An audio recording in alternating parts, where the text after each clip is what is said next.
Okay, we're going to look at another way to do limits that is extremely practical and extremely useful when it applies. And that's always the key, is knowing when something applies. So I want to remind you of a couple things that you already know. So for example, something we call the definition, right off the bat I got a dead pen. Okay, the definition of the derivative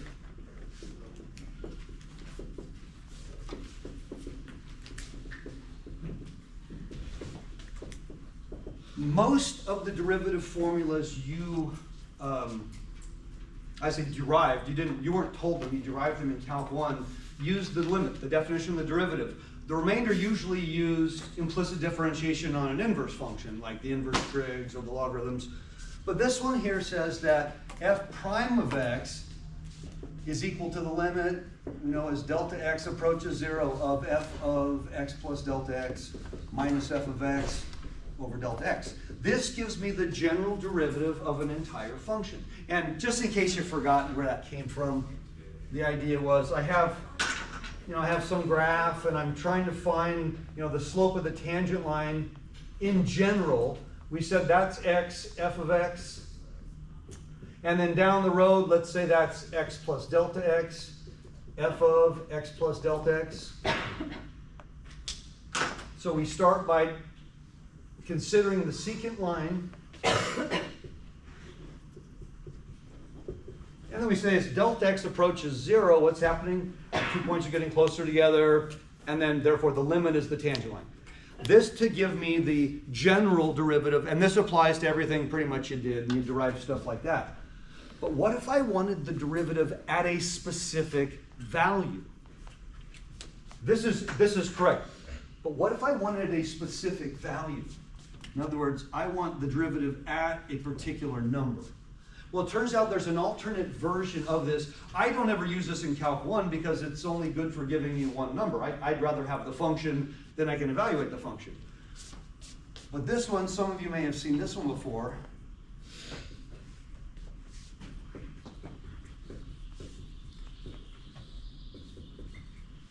This is still the definition of the derivative, but it's the definition of the derivative at one specific value.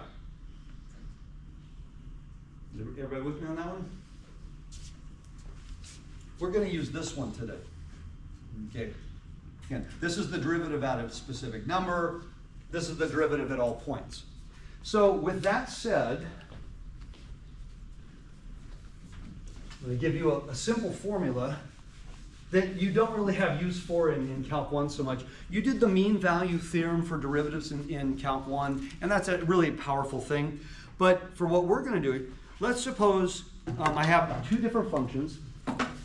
I've got f of x and g of x. So let's find f prime of a and g prime of a using this. Okay? So then f prime of a would be the limit as x goes to a of f of x minus f of a over x minus a. G prime of a, not all that exciting. This is the limit, so my denominators are not equal to 0 because it's the limit as x approaches a, x never gets to a. Now there's something called Cauchy's formula, or sometimes referred to as Cauchy's formula for the mean value theorem. I don't need you to remember the name Cauchy, but if I put these together,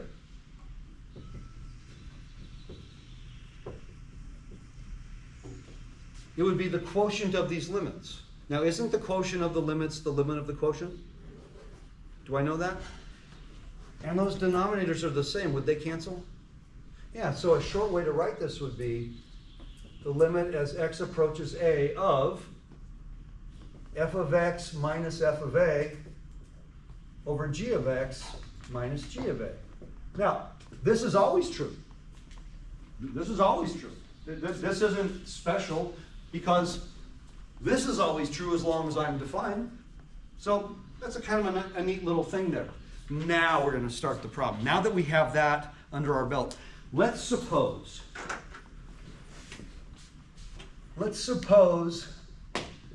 that independent of that statement, that f of a equals g of a equals 0, and g prime of x is not equal to 0 in general. Okay? In other words, if g prime of x equals 0 in general, that means we have a horizontal line. Right? I don't want a horizontal line. Okay? Here's our dilemma.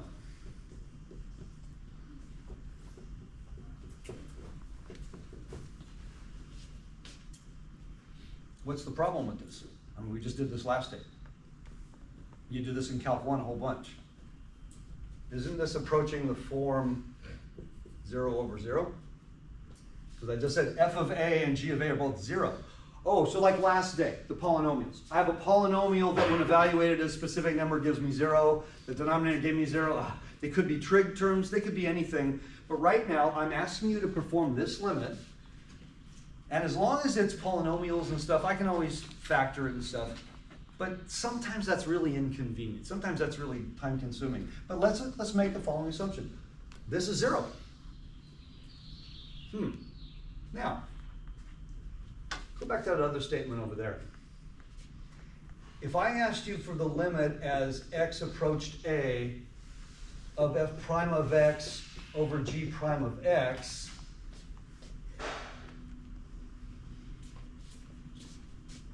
wouldn't that be exactly this? X is approaching a, so we have prime of a over g prime of a, which is this. Agreed? Does everybody see that? That's why I did this first.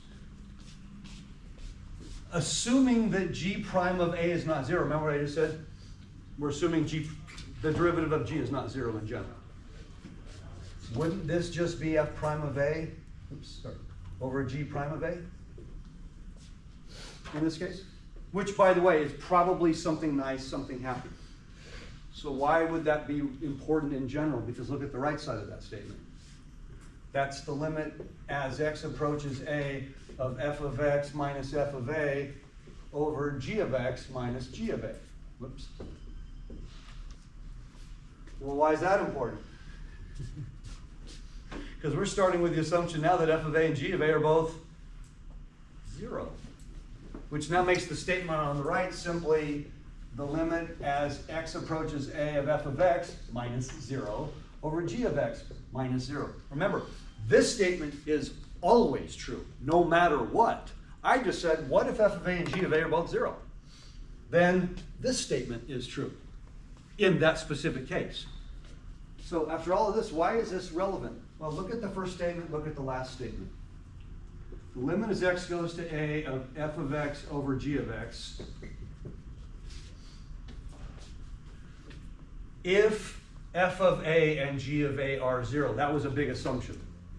F of a and g of a have to be 0 for this to be true. Why? Because otherwise these terms don't disappear. They only disappear because I said, let's assume they're both 0. Look at the right. Look at the left side of the statement.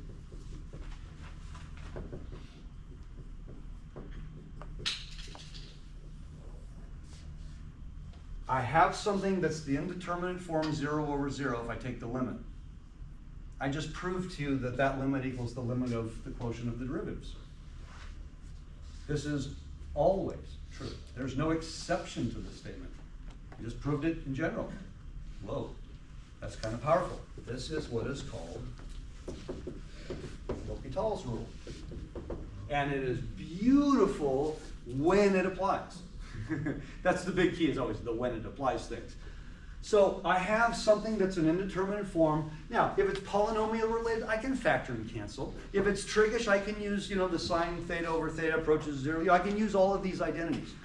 I run into trouble when it's exponential or logarithmic, but that's what we're going to do next class. But this is a very powerful statement. We're saying these are actually true. Now, remember what I said last day. This is very important.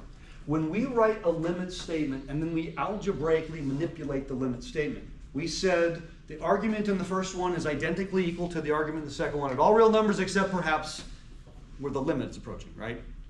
But we said the algebraic quantities are always equal. In this case, the algebraic quantities will never be equal. It is not possible in any circumstance that this statement will ever equal this thing in terms of the quotient.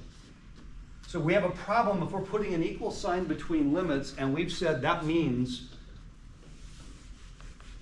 I'll keep it really simple. In general, when we say the limit as x approaches a number of f of x equals the limit as x approaches that number of g of x, what does this statement mean? It means that f of x equals g of x always except perhaps that x equals a.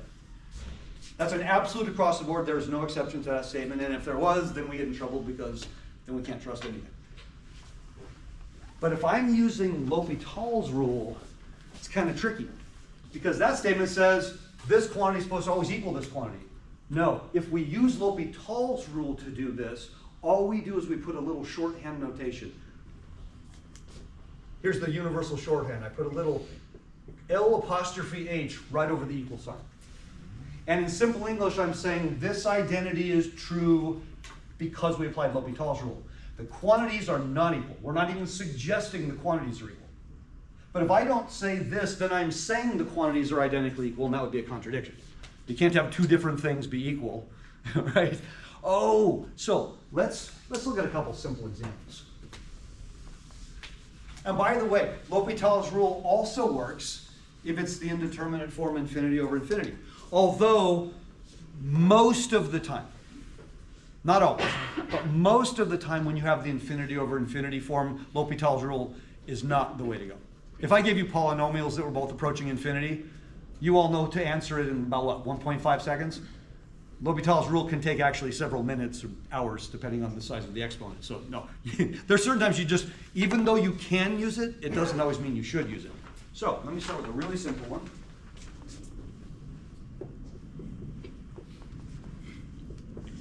I made myself a couple of examples so I wouldn't have to think about it.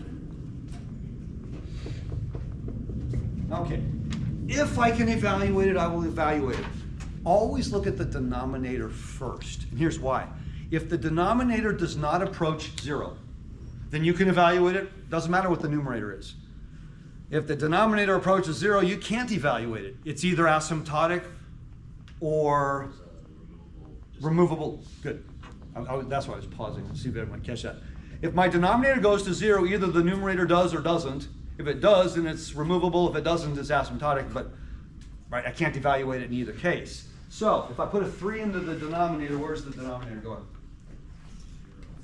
0. How about the numerator? 27 minus 45 plus 18. I think that's 0 also. But because it's a quotient of polynomials, because it's a rational function, we know we can factor and cancel. In fact, we not only know we can factor and cancel, don't we automatically know the factors? This is part of last day's lecture. Don't we automatically know this? By the way, if I don't know this, I'm in trouble because this is something we learned way before calculus, but it's probably the most common algebraic step we use, the factor and cancel concept. So let's see, I'm going to play rocket scientist here. I think that would have to be a 3x, and I think that would have to be a minus 6, and I'm going to check, yes. And how about over here? I think that has to be a 2x, I think that has to be a plus 6, and I'm going to multiply it out, and yes. That's like the ultimate lazy. I already know one of the factors that's a quadratic. I don't really have to work very hard to find the other. So, let me erase this now. Would it be correct to say that this equals the limit as x goes to 3 of 3x minus 6 over 2x plus 6? Would that be a correct statement mathematically? So what we're saying is this quotient here is identically equal to this quotient here at all real numbers except 3 because I just removed that. But in other words, if I looked at the graph of this and the graph of this, they would look absolutely identical because only one point has been removed in essence. And that's a powerful thing because this is not an indeterminate form. This is what? So 18 minus 6, 6 plus 6. Did we do that right? Yeah. So that's 1. So that limit is 1.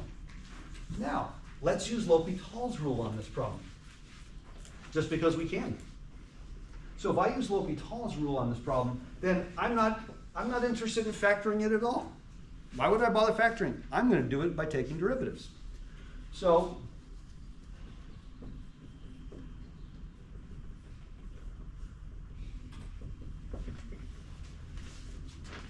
when I use L'Hopital's rule, I haven't evaluated the limit. No, this is another limit. This is going to be another limit, but it's going to be the limit. Now here's where we get. Why is the numerator 12? Did I do that badly? 3. Oh no, you're right. It's not 12. What is it? 3? 3. What did I do? I don't know what I did. That should be what? 3 over 12. Thank you. Tell the truth, I don't know what I did. It should be 9 minus 6. Yeah, it's the new math. You know, it's the new wave. You know, just make it up as you go. Yeah, that should be 1/4. Sorry about that. Now, if I take the derivative of the top, what will I get? 6x minus 15. 6x minus 15. If I take the derivative of the bottom, I'll get 4x. just 4x. That quantity right there. That quantity right there, are they equal?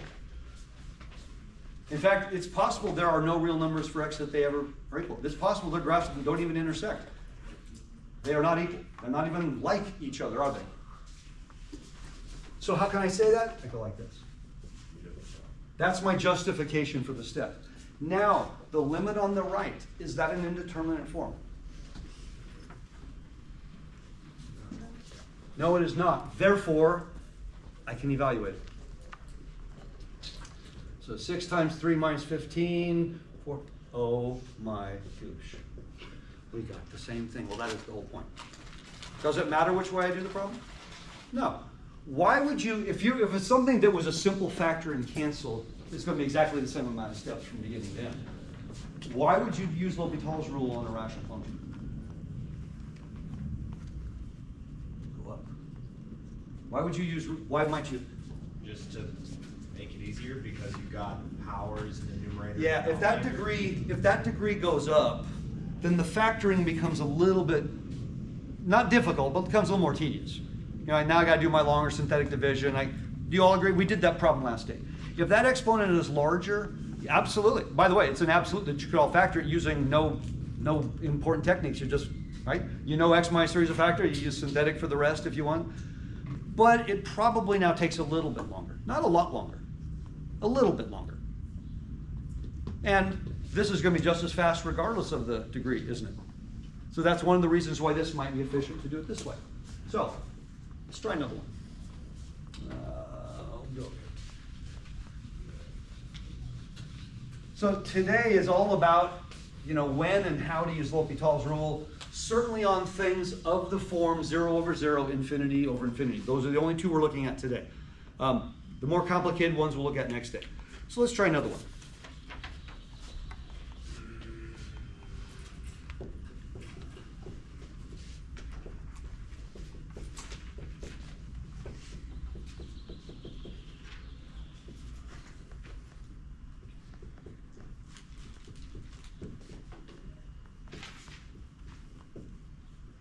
Hopefully I wrote this down correctly. Let's see.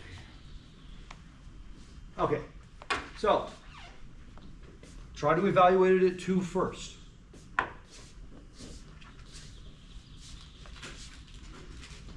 Never assume what where it's going to go. In any calculus book, when you're first starting limits, literally the first homework has limits. Some of them will be indeterminate form 0 over 0. Most of them won't. Most of them would be things you can just evaluate directly. It'll be the limit of a parabola as x approaches something, and just to show you, look, it isn't always going to be complicated. If I can evaluate the denominator, then this is not complicated. So I'd get what? 16 minus 52. That's negative 16. Can I do that right? 16 minus 52 plus 56 minus 20. I believe that's 0. And on top, we get 32 minus 52 plus 8 plus 12. I think that's also 0. So this is of the form 0 over 0. Can I factor and cancel? Can I factor and cancel? Yeah, in fact, it would be x minus 2 times some quadratic Now, I would probably opt for using synthetic division, but I could find the quadratic, cancel the x minus 2's, evaluate that. Absolutely correct. That's all you had 15 minutes ago. Can I also use L'Hopital's rule on this one? Yeah, so let's do that, because you might find it's a little bit easier. It's not a lot easier, but it's probably a little bit easier. Now, the most common mistake people make with L'Hopital's rule, by the way, and it is a very common mistake. You have a quotient, you're going to be taking derivatives. What's the first thing that usually comes to mind?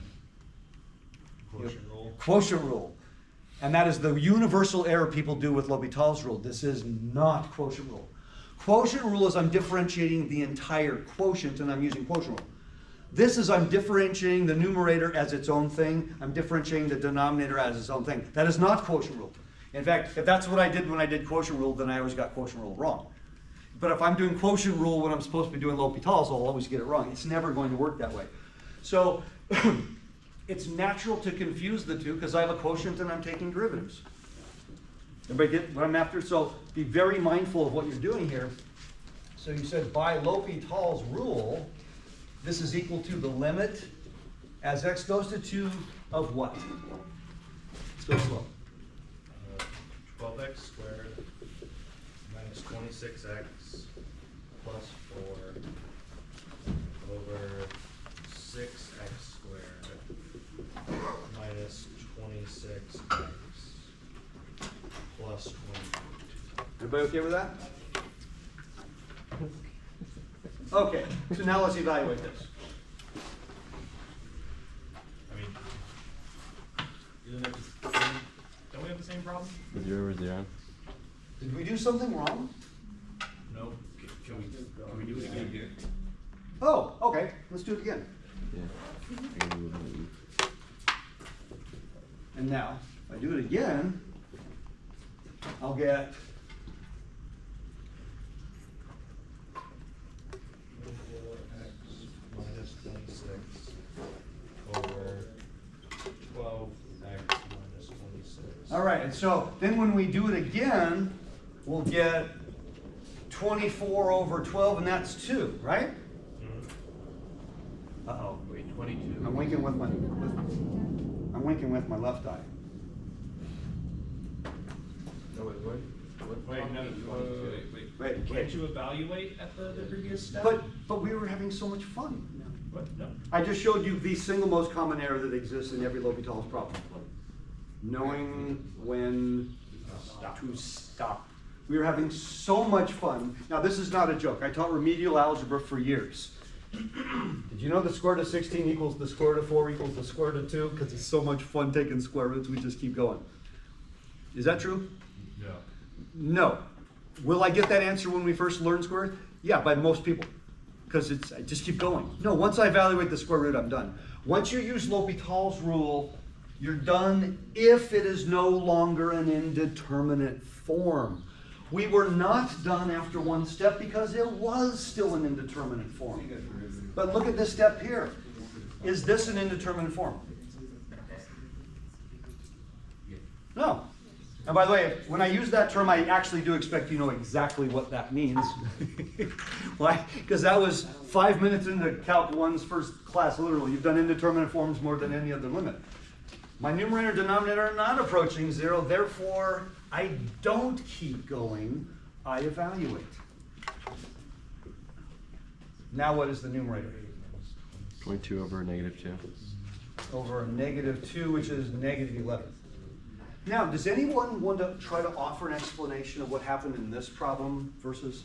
That problem was pretty easy. I factored and canceled, and then we got the same answer using L'Hopital's rule. Why do you suppose we had to do this twice? Because we were at the third degree. No. Most time you won't have to do it twice. Do we all agree that x minus 2 is a factor of top and bottom? Yeah. X minus 2 squared. X Yeah. minus 2 squared is a factor of top and bottom. Mm. So when you factored and canceled an x minus 2, you still had a factor of x minus 2 that you would have. So had you factored this one actually would have been much faster. But we didn't know that. Because I had a repeated factor, that means that after I canceled that first factor, it's still an indeterminate form. I had to cancel it again. What if you have the, misfortune of having, x minus 2 to a very large power? Well, it means you got to do it a whole bunch of times. Okay, but you don't know that ahead of time, do you? So if it turns out you do L'Hopital's rule and it's still an indeterminate form, just do L'Hopital's rule again. It's not going to go forever. You're going to hopefully at some point get something. So had I done this one, let's see, 4x probably plus 3, I think that's what I get. And down here, sorry, I can't read that. And that would probably be 2x minus 5. I'm just filling in the blanks. So after I cancel the x minus 2's, I would have got 11 over negative 1. Same answer. Although on this one, I think I'd prefer to use L'Hopital's rule, just because the algebra is pretty simple. It's pretty simple. Now, that's L'Hopital's rule on rational functions. That's not the only place that you're going to see it.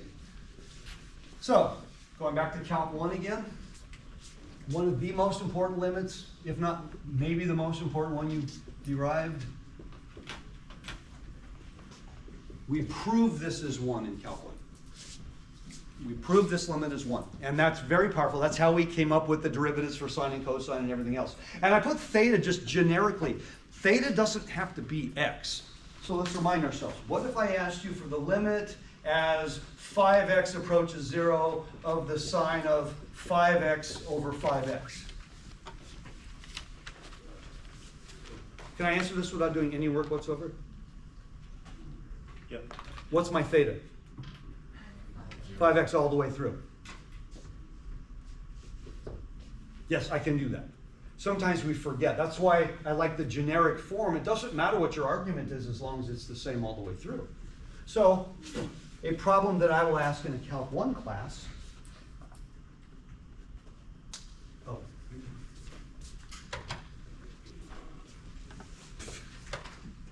Sorry. I realize it's not very bright in here. Okay. So I might ask this question. I like this one.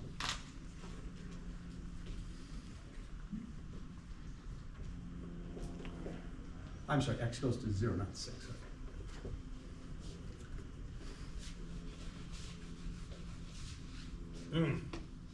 Now, I could expand this and eventually get a sine x. You want to go that route? I'd probably fill the board and wrap around to the other board, by the way, because I'd be using double angle formula multiple times and alpha beta identities. I probably have a numerator with a dozen terms. That may not be the way to go.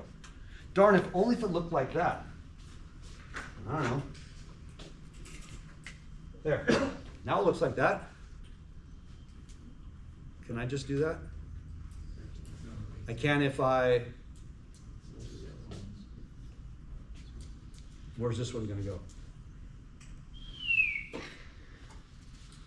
Is that legal?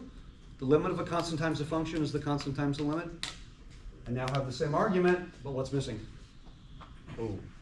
Now this is one I show in Calc 1, and I show this on day 2 of Calc 1. As x approaches 0, every multiple of x also approaches 0, doesn't it? So as x approaches 0, what does 6x approach? 0.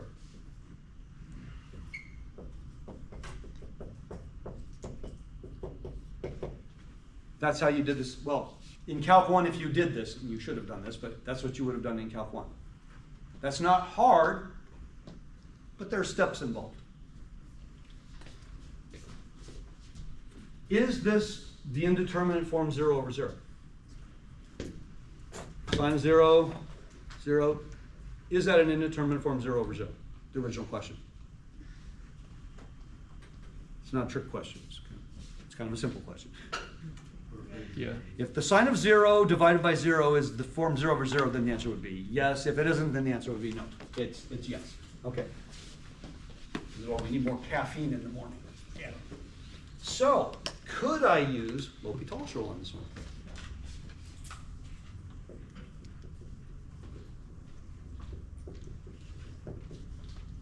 If my numerator and denominator are both approaching 0, can I use L'Hopital's rule?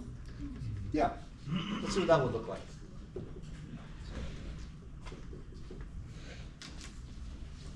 What's my new numerator?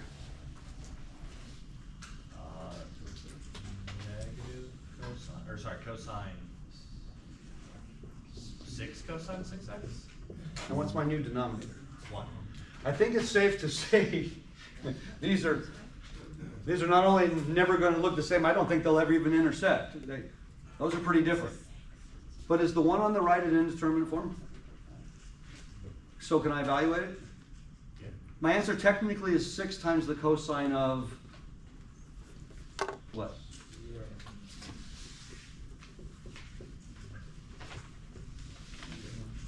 And what's cosine of 0? 1. That's one we don't want to mess up. Cosine of 0 is not 0, it's 1. Same answer? Yeah. A little bit easier? Perhaps. If you're absolutely comfortable with trig limits, then it's probably about the same. Most of the time algebraically, most of the time, L'Hopital's rule is the same. It's not an improvement necessarily. Even if it's a quotient of polynomials of a high degree, if I can factor it, I can get done really fast. I don't really want to factor it, but remember, you're only doing one factorization. If I give you a 10th degree polynomial, I don't need 10 factors, I only need 1.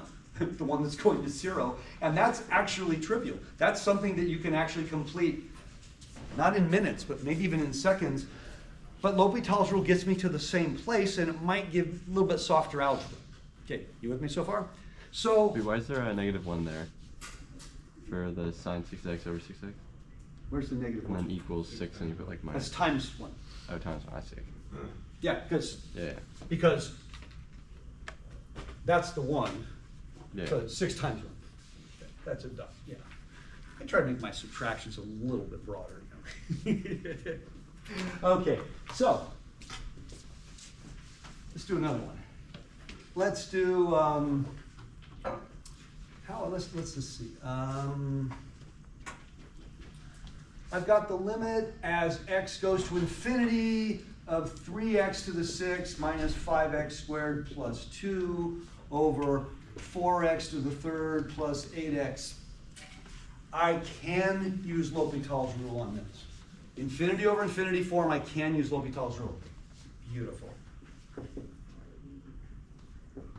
what will I get?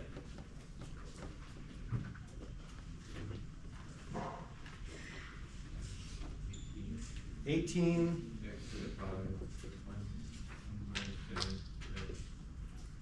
0, okay, and the bottom, okay. Now I can evaluate? We're still approaching infinity. Oh, okay, so I gotta do it again, okay. So I write the LH, limit as x goes to infinity of 5 times 18, that'd be 90, got there, minus 10, and 24x. Okay, so now I'm good? Still okay. infinity. I'm gonna stop. Never use L'Hopital's rule on an infinity over infinity rational function, ever. And in fact, in case you're tempted to do so, here's how I will remove the temptation. There, put some zeros on there. This is exactly one step if I consider degree, or multiply top and bottom by the term in the bottom. But I gotta do it I gotta do L'Hopital's rule this many times. Don't do L'Hopital's rule on this. Yes, it's legal. Yes, you'll get the right answer, and it's going to take you the rest of the day. Do you see, there's no advantage. Just because you can use L'Hopital's rule doesn't mean you always should. And you're going to find over time that the vast majority of the problems it's legal to use, it won't help you. Because it'll either take forever, or you're going to, like the next example, you're going to, well, I'm not going to tell you. We're just going to do the next example. It's so much fun. Okay. And see, by the way, the problem childs are usually the limits to infinity. Those are the ones that give us issues. So I've got, let's say, the square root of, how about 3x to the 4th minus 2x. And on the bottom, I'm going to have, I don't know, 6x squared plus 1. I don't want it to be too complicated. I absolutely guaranteed can use L'Hopital's rule on this one. Because both top and bottom are growing without bounding. All right. So I need to differentiate. So off to the side, this would be y's. I need to differentiate 3x to the 4th minus 2x raised to the 1/2, correct? And what would that give me? 3x to the 4th minus 2x. Is there a chain rule factor? Yes. -1/2, and then what? x cubed minus 2, okay. Uh, So, oh, I'm gonna do the half times this. Is that okay? sure. Then that would be 6x squared minus 1. Beautiful. On the bottom, I'm gonna have the root. And by the way, if you want to leave the fractional exponent, that's fine. And I'll also have the derivative of this, which is 12x. We good? I don't know that that's better. Okay, well, but is it correct? Yes. I only care, is it correct? Okay. All right, I think I'm still growing without bound. Okay. So, let's do it again. I probably shouldn't have put my scratch work there. And I'm gonna get, all right, the top's a piece of cake. The top's just 12x, beautiful. And the bottom, oh, I gotta use product rule. All right, so.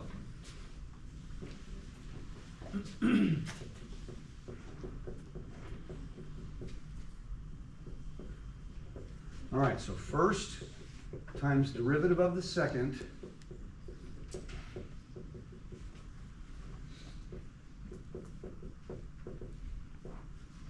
times plus the second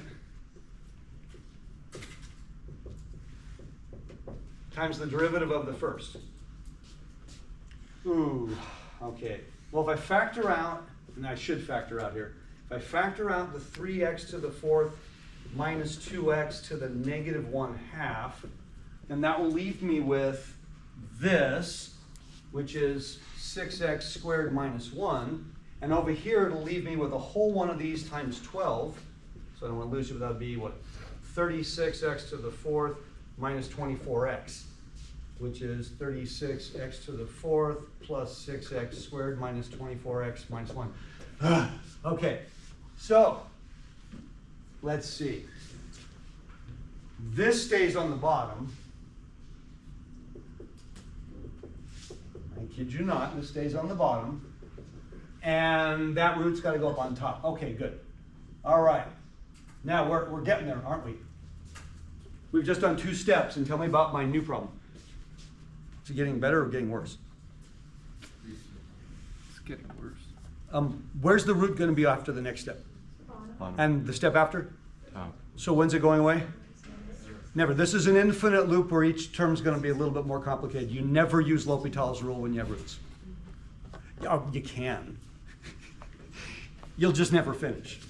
So how do we do this problem? Well, this is one we did last day. Multiply top and bottom by 1 over x squared, and you're done in a step. Oh, that's why I showed you stuff like that, because that actually does come up now. If I've got stuff inside a root, it's just going to bounce forever. Now, I don't want to do any more steps. That was way too much. Yeah, Kitty. Why is it not 6x cubed minus 1 instead of Did 6x squared? Did I screw up? Because you multiply the 12x cubed minus 2 by the half. And that would, Where are we? I'm sorry. for the first time you do L'Hopital's rule. 6. You've got Because the 6x numerator squared is minus 6x 1. Hold on. Did I mess that up? I factored that out, so I should have been multiplying 6. Oh, Yeah. oh, I lost that term altogether, didn't I? Oh gosh.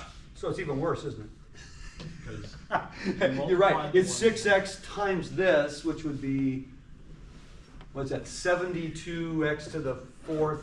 Good catch, Katie. Okay, Kitty. So it's that now. Okay, that's way better, right? No, it's not. It's fourth year. Point. This will go forever. Don't do this. Just because you can doesn't mean you should. So part of correctly using L'Hopital's rule is not only knowing, yes, I can use it on this problem, but is it going to be a time saver on this problem? The answer is not always the case. Okay? There are certain things we just really don't like. All right, let's try another one. Let me give you an example. I want the limit as, let's see.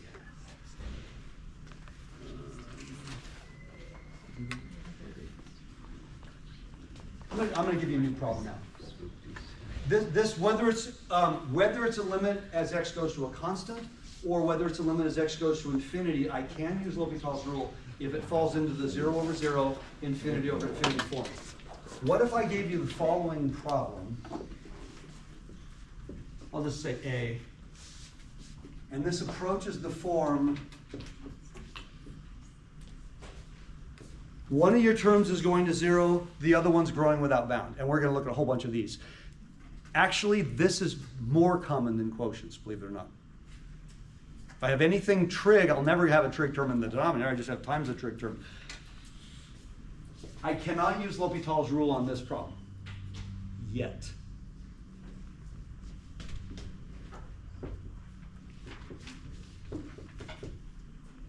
Oops, sorry, not times, sorry.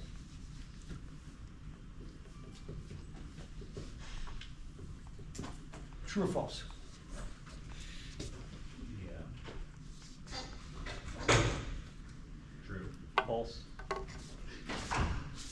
you sure? It's true. If one of my terms is approaching 0, by the way, don't worry about left or right yet. And by the way, when we say approaching infinity, approaching negative infinity doesn't change. It's still approaching infinity, just with the opposite sign. So the plus or minus signs really aren't that important in determining whether I can do something or not. It only affects the final answer, whether it's positive or negative. If my first term's approaching 0, then its reciprocal should be growing without bound, shouldn't it? If my second term is growing without bound, then its reciprocal should be approaching 0. If x is growing without bound, 1 over x is approaching 0. You with me? Ah, okay. So what if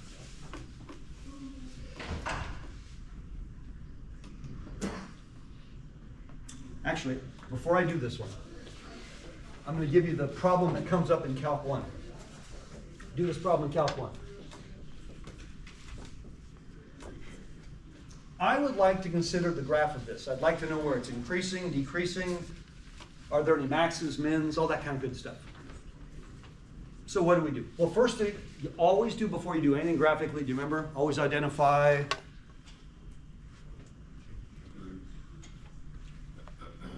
the domain. That's an absolute across the board. It'll never change in any problem you ever do the rest of your life. I look. Okay. Calc 3 is even more important. That's what we're doing today. Calc 3, I'm doing domains and limits of three-dimensional stuff. You always identify the domain first because you want to know what can I actually use. What do we always start with? We start with the domain's all real numbers, and then we look and see, do we have restrictions? Do we have restrictions?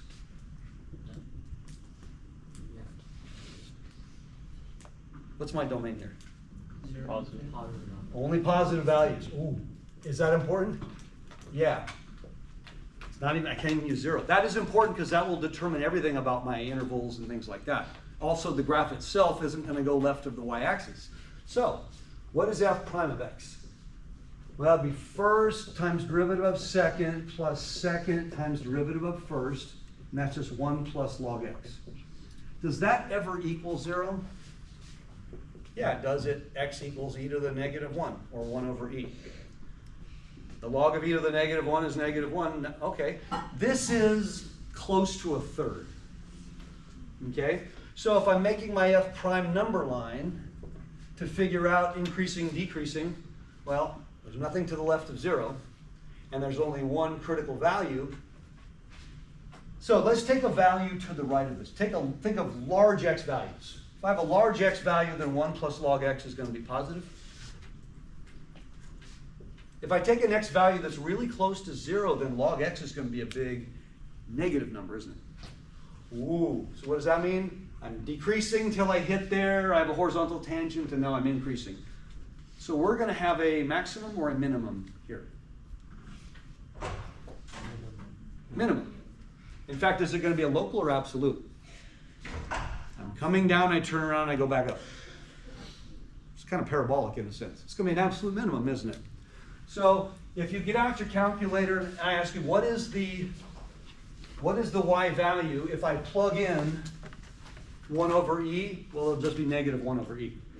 So I'm going to draw an extremely accurate graph. Here's 1. Here's 1. Here's 1. So I'm about here.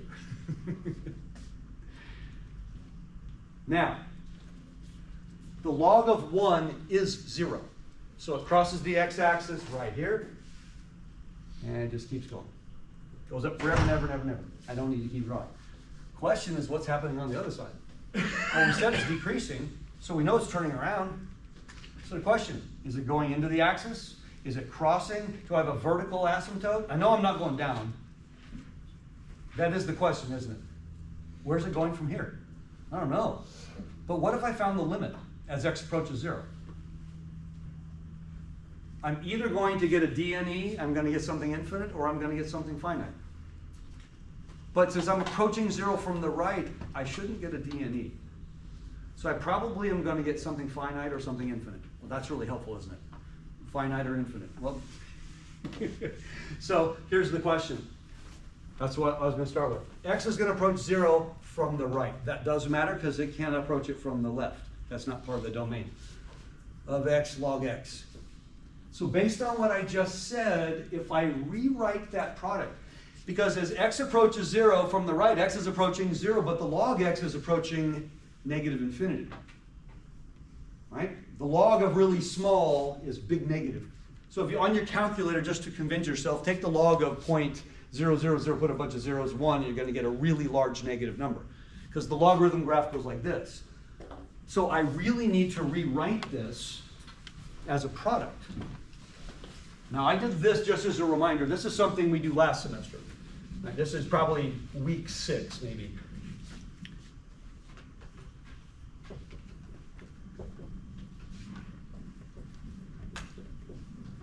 Is this a true statement mathematically? I'm approaching 0 from the right, so I know the log is going to be a big negative number, and okay, I can do this. So the log is going to be a big negative number, so its reciprocal is going to be really, really small, approaching 0. This is 0, 0 form, right? Thumb and marker up, okay. So let's use L'Hopital's rule. My top, I'll do that one. What's the bottom going to be? Well, think of it as log to the negative first and negative log to the negative second times the derivative of the log, which would be 1 over x. So that'll be negative 1 over x times the square of the log x. Okay, great. All right. Now, if I want, I can bring the log up on top, or I can bring the x. Actually, it might be easier to do that. Why don't I do this? This is the limit as x goes to 0 of negative x over the log x. I'm sorry, 1 over the log x squared. Or I can bring that all the way to the top, and now it's just log. Wait a minute. I started with this. Is this getting better, or is this getting worse? Worse. You know what that means. Indiana Jones, right? What happened to the knight when he We chose poorly. chose poorly? Exactly. Wait, but that was the only thing I could have done. Really? Don't I have 2 possibilities? After this example, 99% of the time, your choice is going to be completely obvious. It wasn't because you've never done it before. I don't want the log in the bottom. I don't want to take the derivative of the reciprocal of the log, even more so. So what would have been a better choice? This is all correct. It's just a dead end. It's, again, an infinite loop. How about if I move the x to the bottom? Oh.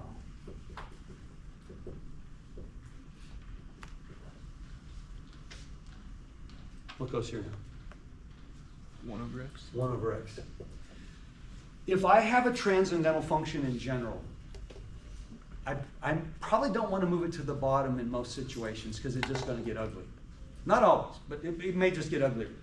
Now, algebraically, are these the same? Yes, they're exactly the same because I'm not ever 0. Now, log of a really small number is a huge negative, but if I replace x with a really small number, that's a huge positive, but they're both approaching infinity. That's the key. They're both growing without bound. I can now use L'Hopital's rule on this. By the way, I put an equal sign. I'm saying algebraically these statements are identical. I haven't done any calculus yet. That's why it's just an equal sign. Now I'm going to do L'Hopital's rule, and I indicate it. So this, think of more like an algebraic simplification. Now when I do this, what's my numerator? 1 over x. What's my denominator? Negative x, or 1 over x squared. Oh, now it just got way worse. Now I've got the top and... Well, actually, it didn't get way worse. It just got way better. Cancel. Right? Oh, can I evaluate that limit? As x approaches 0 from the right, x is Infinity. Or negative. if x is approaching 0, then that's 0. Yes. What is x when x is approaching 0? It's 0. Ah.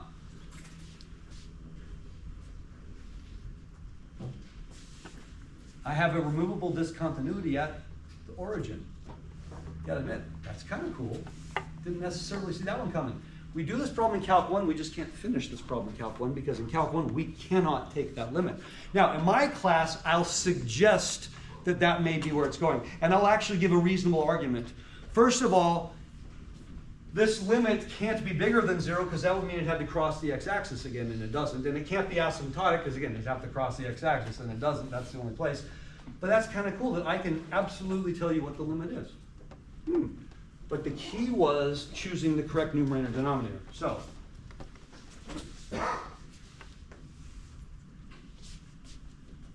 let's do the limit as x approaches. Let's do 0 from the right again of x times the cosecant of x. Now, you remember we talked about evil earlier when we first learned integration by parts and we did the secant cubed, and I said that one was evil, but it's only like the 5th or 6th definition of evil. It is more like the Kaiser-Soze problem. No, this one is obvious evil. This is the one you stay away. This is the one that's got the skull and crossbones warning on it. Cosecant and cotangent are evil. I want you to say that again. Cosecant and cotangent are evil. At all costs, you avoid them in calculus. And that's not a joke. If you have to work with them in a calculus sense, things don't always end well. If you have to work with them in a limit sense, it's actually impossible. You cannot take a limit of anything. And I'm going to do a really simple example. This is going to 0, this is going to positive infinity because it's the reciprocal of sine, which is going to 0. So if I do what we just did before,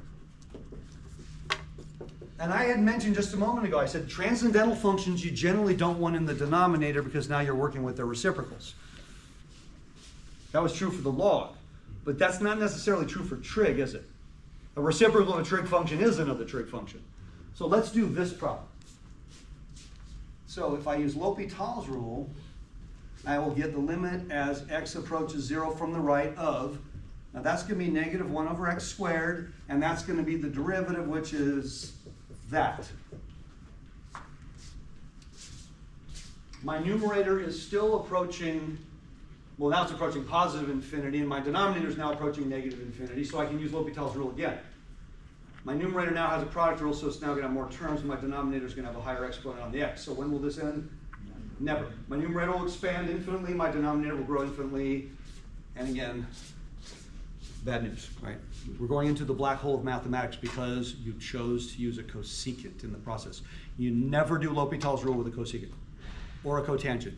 Again, it will always give you an infinite loop because the derivatives only get worse and nothing will ever cancel. Algebraically, what I said was true, but it's an absolute dead end.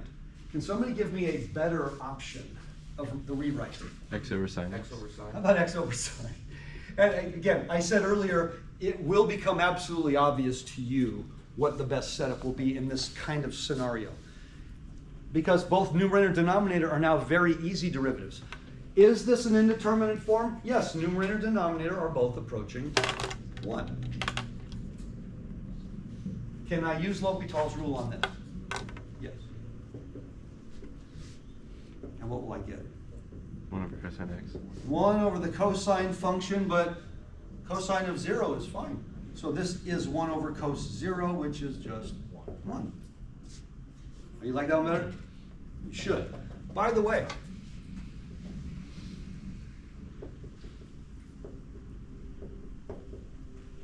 true or false?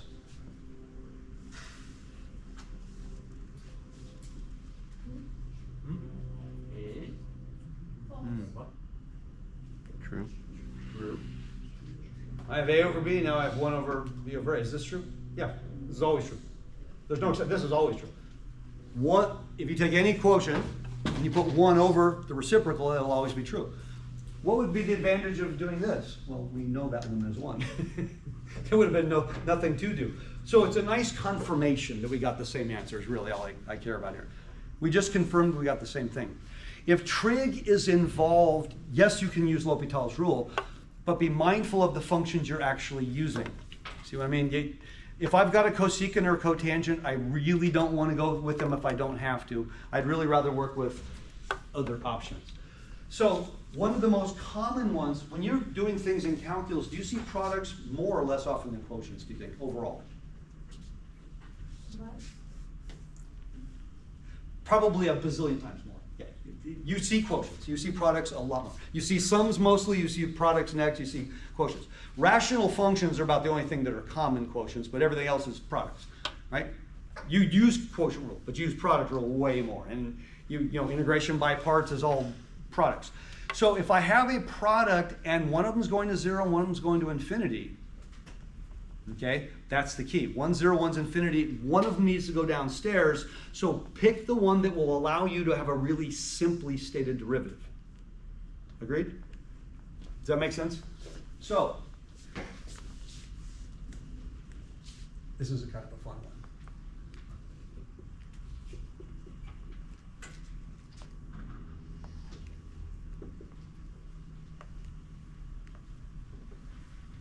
Oh, actually, I'm sorry, not n factorial. Sorry. X to the n over e to the x. N is a positive integer. And the way we usually say that is we'd say n is an element of, big Z is the integer, Z plus is the positive integers. You'll see this in every math book pretty much from now forward. I like to introduce mathematical notation. In my discrete math class, if you saw the stuff they turn in, it's all symbolic. They're used to writing things symbolically because we're math people, we're really lazy. So I would like to take this limit. We did an example of this last day, if you remember. Remember I put a ridiculous exponent on one of the terms? And I said, let's try it out with our calculator, and we got ridiculously large numbers until we got to a point. And then we got ridiculously small numbers. Because no matter how big n is, the denominator will eventually catch up and pass it up. It's crazy. So would you agree right now that this is the indeterminate form infinity over infinity? So I want to go off to the side, because I'm going to show you a cool trick. A cool trick that I would like you to actually use.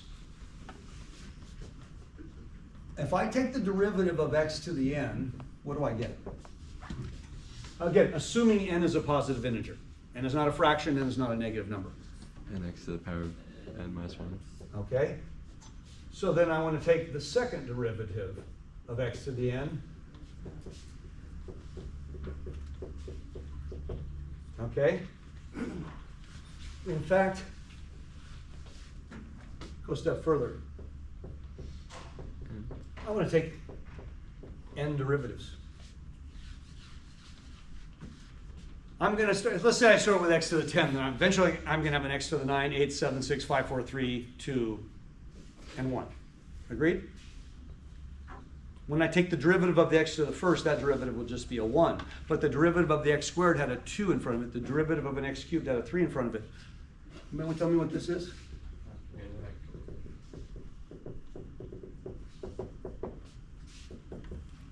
That's n factorial. This, by the way, is a very important fact to know.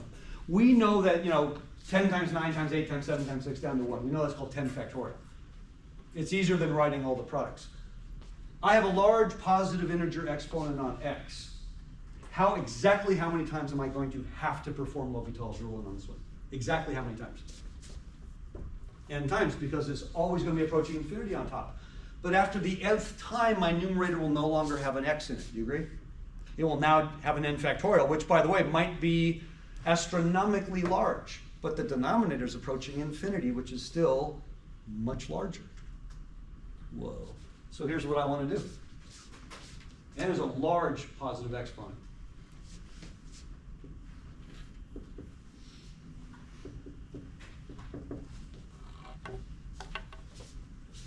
In words, I just said L'Hopital this n times. When you do that, what are you going to have?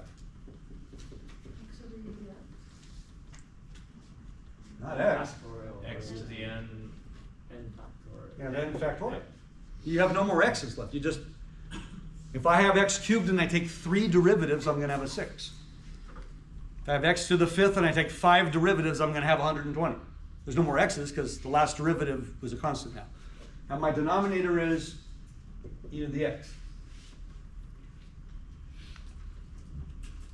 You with me so far? Because the derivative of e to the x is always e to the x. Question? Would that still work if you had multiple different variables in the numerator? So if you had like x to the n times x to the n, could you just rewrite that as an impact? Well, as long as I can write it as one thing. It's whatever the exponent is. I'm assuming my numerator is x to 1 power. Yeah. Where this gets dicey is if my numerator has a positive exponent, but it's a fractional exponent. Then you can show mathematically you're going to get the same result, but you don't get the factorials. It's a messier proof. It's a proof you might see in a higher level class. In other words, what are my numerators 5 halves? Ugh. Well, on my third derivative, guess what? X is now in the bottom. If it's a positive integer, x goes away. If it's a fractional exponent, x at some point will end up in the bottom, and now the numerator is a constant, and you have 2 terms on the bottom going to infinity. So in other words, it's still going to be the same result. But now I'm going to show you one more thing. Isn't n factorial a constant?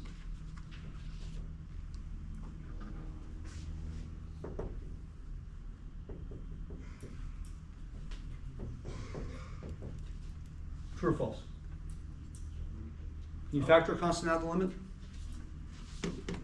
Let's pretend n is really, really big. I mean, like so big that you can't even do it on a supercomputer. It's so big. That's interesting, because what's this? Also infinite. 0. That is equal to 0. Does it matter how big the number is that you're multiplying by 0? No, that's why your answer is 0. I can have really big number times 0. Now think about that for a moment. It's a really big number, but it's being multiplied by 0. So it's still 0. Wow, that's crazy. But I don't want to actually physically perform L'Hopital's rule n times. It'll take forever because I already know what the end result is. So I'm saying take advantage of something like that. That's a nice little, what do they call these, factoids. Is that going to come up very often? No, but it will come up. There's a couple of things we do during the course that come up and maybe produce a factorial result, and you go, oh, I can use that to my advantage. I don't have to necessarily do every algebraic step if I know what the result is going to be automatically. So something like this, we already know this, right? This is something we know. We just never took it this far, we never needed to. By the way, what if I take one more derivative? Then I'm differentiating the constant, and I would get 0, which is too many derivatives. So you differentiate using L'Hopital's rule while it's still an indeterminate form, and once you can evaluate it, you do. We did an example earlier where I kept going, because again, let's face it, it is fun. So we just keep going, and we're out of control. No, you do it as many times. So what is eligible for L'Hopital's rule? Anything of the form 0 over 0 or infinity over infinity. If it's of the form 0 times infinity, what you're going to find is ridiculously common, you just put the reciprocal of one of them in the denominator, and now it will automatically be the other form. Either 0 over 0 or infinity over infinity, depending on which one you decide to move. And now I can apply L'Hopital's rule to that one. You with me on that? So, let's do another one.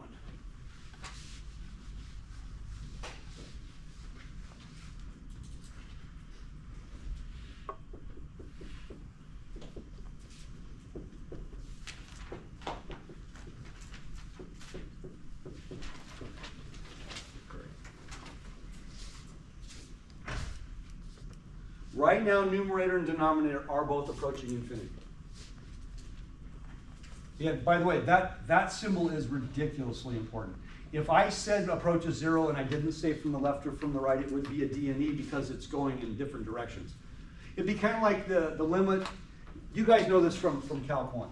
If I said the limit as x goes to 0 of 1 over x, that's a D and E. Because from the right it's going to positive infinity, from the left it's going to negative infinity, and I haven't helped myself. I have to give you the one-sided limit. Okay, so I'm giving you the one-sided limit. Well, I can start taking derivatives, but it's never gonna get simpler because they have two different arguments. Darn. If there was only something I could do. Put the cosecant up and then put the cosecant up. What, down, you wanna so move your the sines. cosecants? What do you wanna write, Jason? I mean, I guess the first step might be cosecant 3x times sine 5x, and then you drop the cosecant 3x down, So. doing did they that just- a times 1 over b. You're making it way too complicated. Did they just switch places? Yeah, How about I just Switch write sine Yeah. 5x over, Yeah, just over- switching them. The sine 3x. wouldn't that be good enough? I don't think we need a lot of explanation. Now, is that legal? Yes. Just because those are identities. I didn't use anything clever. The reciprocal of cosine is sine. So I took the cosecant, and I took the cosecant on top and I wrote sine on the bottom because this is equal to 1 over this. This is equal to 1 over this. Now, I still can't evaluate this. It's still an indeterminate form, but now it's 0 over 0 form, but I can easily use L'Hopital's rule. We can do this problem using first semester techniques, but they're actually a bit complicated and they're kind of tricky.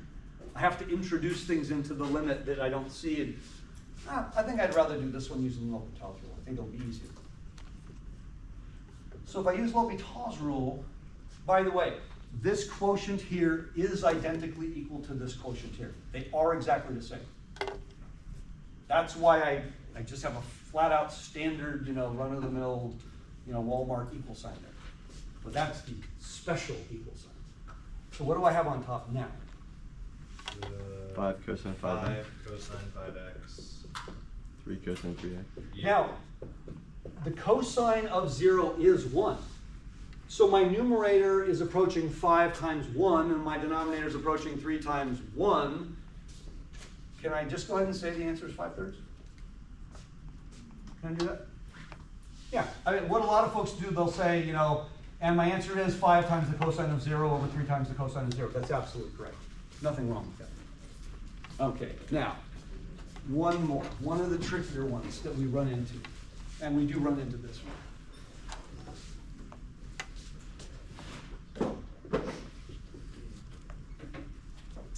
Let's do...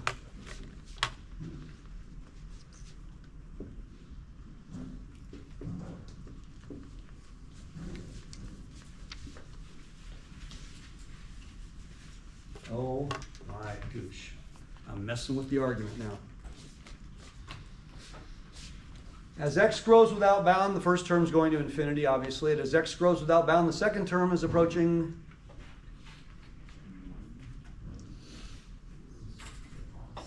zero.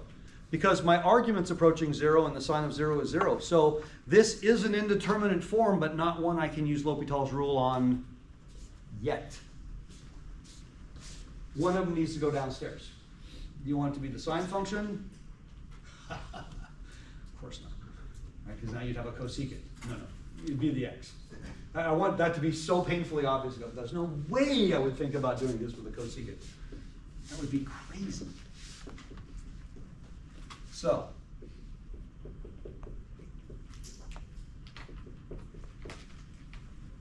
algebraically, are these identical? Make sure. Yes. In fact, they're identical at every real number that they're both defined out because 0 isn't in the domain to begin with. So these are identically equal for all real numbers in their domains. My numerator is approaching 0. My denominator is now approaching 0. Because my denominator, 1 over something growing without bound, is approaching 0 rapidly. So I can use L'Hopital's rule. Now, this one you got to be a little bit careful on. If I make a mistake in my differentiation, I will get a different answer. Okay, so the numerator is what?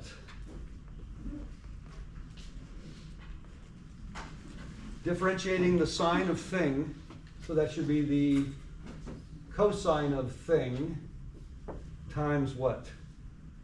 Times the derivative of thing. That's my formal math notation that I like using. All right, it's called the chain rule. So what is the derivative of 1 over x squared? Negative 2 over x. Oh. So think of it as x to the negative 2, so negative 2x to the negative 3, or I can just write it like that. Whether I use positive or negative exponents, just be correct. This is x to the negative 3, so its derivative is negative 3x to the negative 4. can I evaluate this as stated? Well, no. My numerator is still approaching 0. My denominator is still approaching 0. But can I take that and now move it to the top? Oh, absolutely. Yeah, that's exactly what I want to do. Because then I can cancel some x's and things. I won't have any more quotients.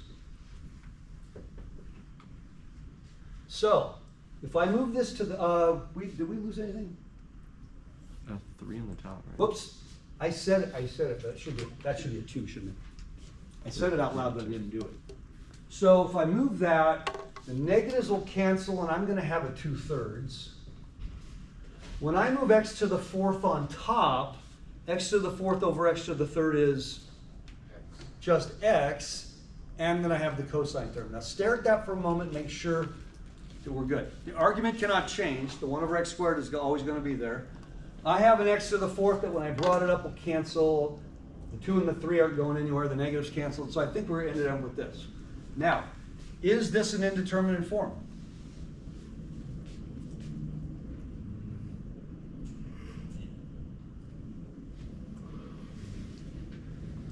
Right, You like still this. have an infinity out form, well, infinity times. How about if I do this? You don't have to do this, but I want it to be a little more obvious. Right, the limit of a product is the product of the limits. What is this limit? 1. Therefore, my answer is infinity. So there, This leftover x is what did it. Now, I thought the whole point of evaluating these infinite limits was to get an answer that wasn't 0 or infinity. you have no control of that. No. No, if the limit's infinity, the limit's infinity. And, if I take a parabola and I say what happens is x increases without bound, so does y. There's no finite number I would get. You're only going to get finite limits, usually think of it as like a horizontal asymptote kind of. So you do get finite limits sometimes, but not that often. Now, everybody okay with this statement? Here's what I don't want to see. And the answer is 2/3 times infinity times 1. That is an incorrect mathematical statement. Because I have just changed infinity into a constant that can be manipulated. Infinity is not a constant and it cannot be manipulated. Infinity can only be reached via a limit. It cannot be manipulated algebraically. If it could, then infinity over infinity is always equal to 1. Infinity minus infinity would always be equal to 0. And by the way, both of those statements are absolutely false. Infinity cannot be manipulated in any way, shape, or form. We're going to have problems where we have multiple terms, and I'm going to see people write things like this, and the answer is 3 times infinity squared minus 2 infinities plus 5. I don't know where this is going, and by the way, I can't answer this one. I can't even suggest what the answer might be because there isn't anything correct here. No, if your answer is infinite, you just say it's infinite. You don't say it's a manipulation of infinity. Oh, it's only half of infinity. It's double infinity. It's infinity squared. No, it's just infinity or it's finite. Now, is negative infinity still infinite? Yes. Could I have gotten an answer of negative infinity on this one? I mean, I could